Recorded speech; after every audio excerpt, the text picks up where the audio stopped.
Прикладная задача любого политика – это привлечение сторонников. В период избирательных кампаний необходимо мобилизовывать свой электорат на выборы.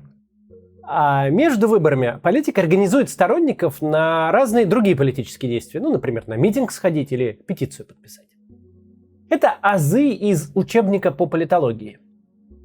Но ни в одном учебном пособии не написано, что политический деятель вроде меня должен в первую очередь заботиться о том, как обеспечить физическую безопасность своих сторонников.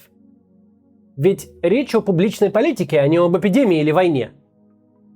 Но в России получилось как в поговорке «из огня да в полымя».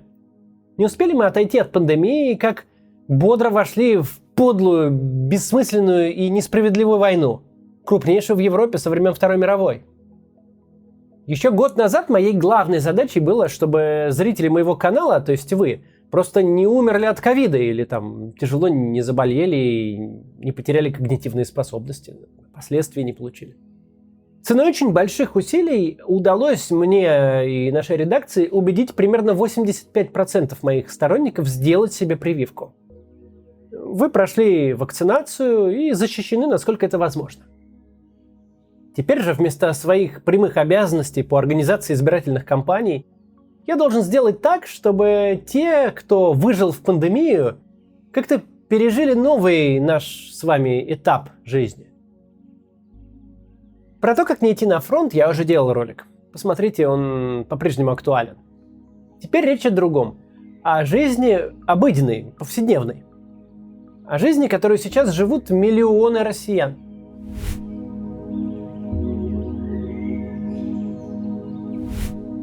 По данным погранслужбы, с начала года из России выехали 3 миллиона 880 тысяч граждан. Эта цифра на 46% превысила показатели прошлого года. Возможно, здесь сыграла свою роль и отмена ковидных ограничений, но отдельно посчитать долю идейных эмигрантов и долю изголодавшихся путешественников не представляется возможным. Не все уехавшие информировали родину о своих планах. Не все, собственно, эти планы вообще изначально имели. При этом основной поток отъездов пришелся на март и апрель. С места сорвались самые мобильные. Это либо молодежь, у которой нет ни имущества, ни обязательств, либо свободные в финансовом плане люди с удаленной работой, айтишники, например, которые релоцировались целыми командами. Часть россиян не исключает отъезд в ближайшем будущем. Кто-то завершает проекты, кто-то оканчивает учебу, освежает знания иностранных языков. Не то чтобы они прям мечтали покинуть родные места и начать все с нуля, но жизнь в России нового образца – это не то, что они хотели бы для себя и своих детей. Многие из таких людей сейчас в еще большем замешательстве, чем несколько месяцев назад. С тех пор, как речь зашла о том, что въезд в еврозону – это привилегия, стало вообще непонятно, то ли прямо сейчас запрыгивать в последний вагон, то ли наоборот, отказаться от планов переезда. И когда мы говорим об эмигрантах, мы часто забываем, что есть еще одна очень существенная часть общества. Это люди, не согласные с происходящим, для которых дверь на выход по разным причинам закрыта. О них мы сегодня будем с вами говорить. Как остаться в России и при этом не впасть в отчаяние, не сойти с ума, не изменить своим убеждениям и не сесть в тюрьму. Тут важно сразу оговориться.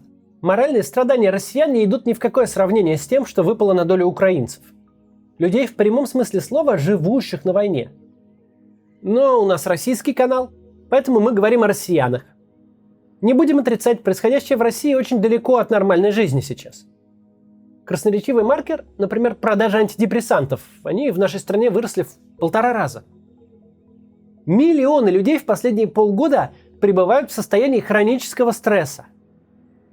Давайте разберемся, что это вообще такое хронический стресс и что с этим можно сделать. Стресс кратковременный – это дело вполне естественное, даже можно сказать здоровое. Он активирует наши резервы, помогая достигать поставленных целей. Типичный пример такого стресса – сдача экзамена или участие в спортивных соревнованиях, когда на арену выходят самые древние реакции психики в эти моменты. Бей, беги или замри, пока опасность не минует. Наше собственное тело обеспечивает все, что требуется для драки или для бегства. Сердце бьется часто, чувства обострены, реакция ускорилась, нервная система играет на нашей стороне. А когда мы достигли результата, например, убежали от хищника или там победили соперника, ну или сдали экзамен, выступили на соревнованиях, то потом мы просто успокаиваемся и живем себе дальше. Другое дело стресс длительный, тот самый, с которым сейчас в той или иной степени мы все имеем дело. Мало того, что горизонт планирования жизни снизился примерно до вечера, так еще и новости каждый день. Здесь производство свернули, там за слова посадили.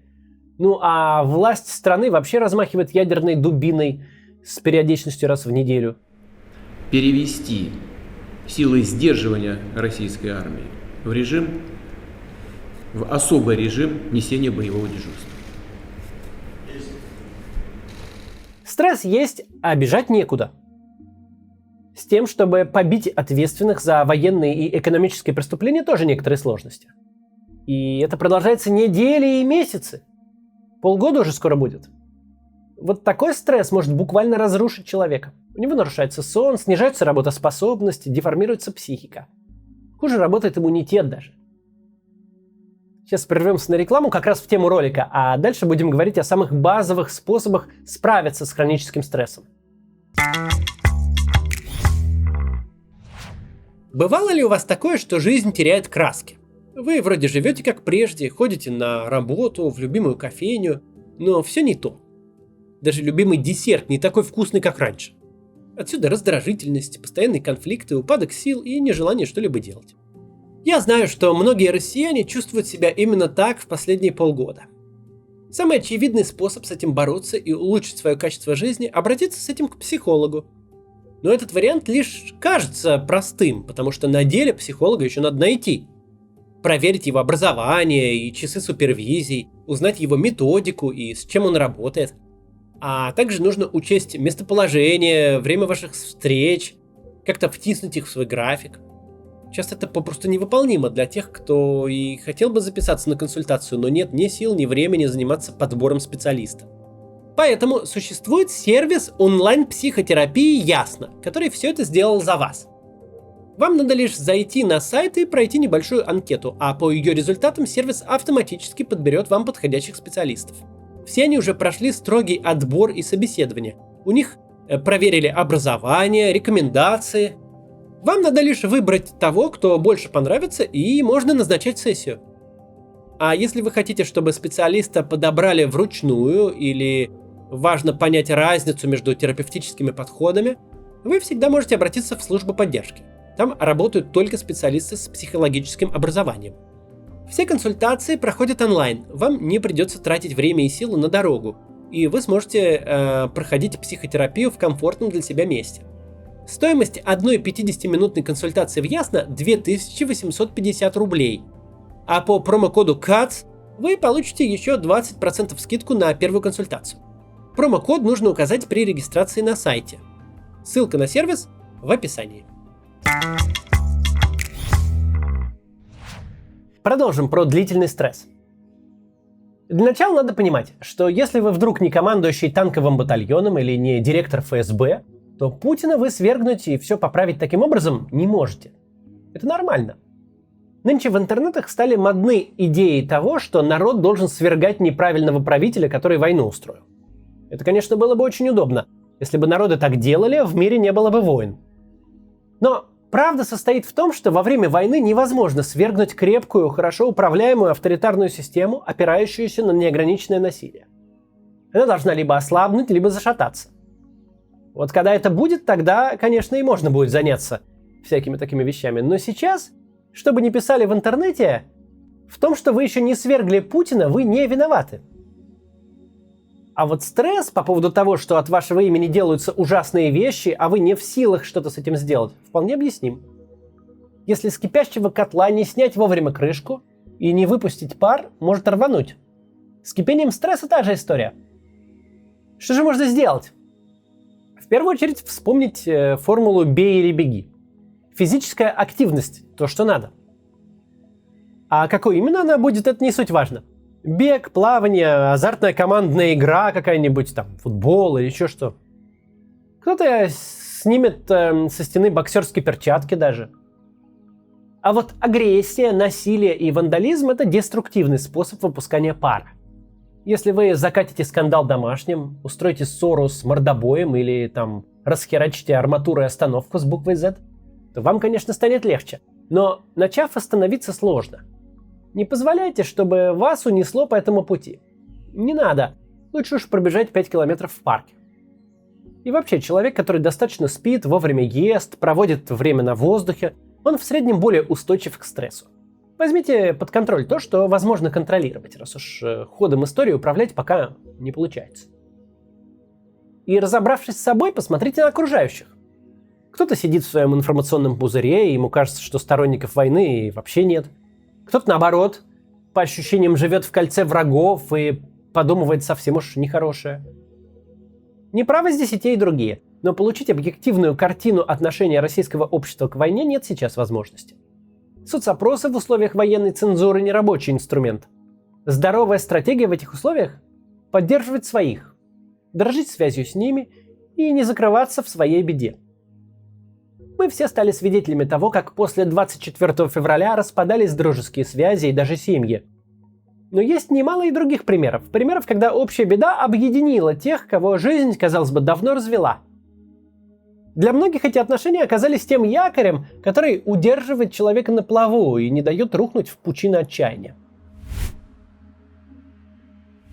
Среди нас есть и те, кто условно, но все же работает на государство. Это миллионы учителей, медиков, это сотрудники государственных и муниципальных учреждений. И каждый из них имеет сомнительное счастье регулярно взаимодействовать с новой разновидностью безумия. И это, пожалуй, самая болезненная ситуация. Когда говорить и протестовать по-настоящему опасно, но молча смотреть на то, как под твоим флагом и якобы от твоего лица творятся чудовищные преступления, невыносимо. Участвовать или нет в активном противостоянии с системой – это личный выбор каждого. Совершенно неуместна тут какая-то агитация. А вот неучастие в провластных митингах, кринжевых флешмобах или там, добровольном сборе каком-нибудь средств на нужды армии и на восстановление разрушенного Донбасса, вот это все достаточно безопасная форма гражданского протеста. Во всяком случае, для рядовых сотрудников. Призывы к миру и прекращение спецопераций, критика власти в сегодняшней России – это все, к сожалению, криминализовано. Это чудовищно, но это так. Но если вы откажетесь активно поддерживать политику партии и правительства без объяснения причин, без вступления там в полемику, то к такому статью не пришьешь. Как заведующий культотделом нашего дома. Заведующая. Предлагаю вам взять несколько журналов в пользу детей Германии. По полтиннику штука. Не возьму. Но почему вы отказываетесь? Не хочу. Вы не сочувствуете детям Германии? Сочувствую. Полтинника жалко. Нет, Так почему же? не хочу. Начальство грозит карами небесными и увольнениями?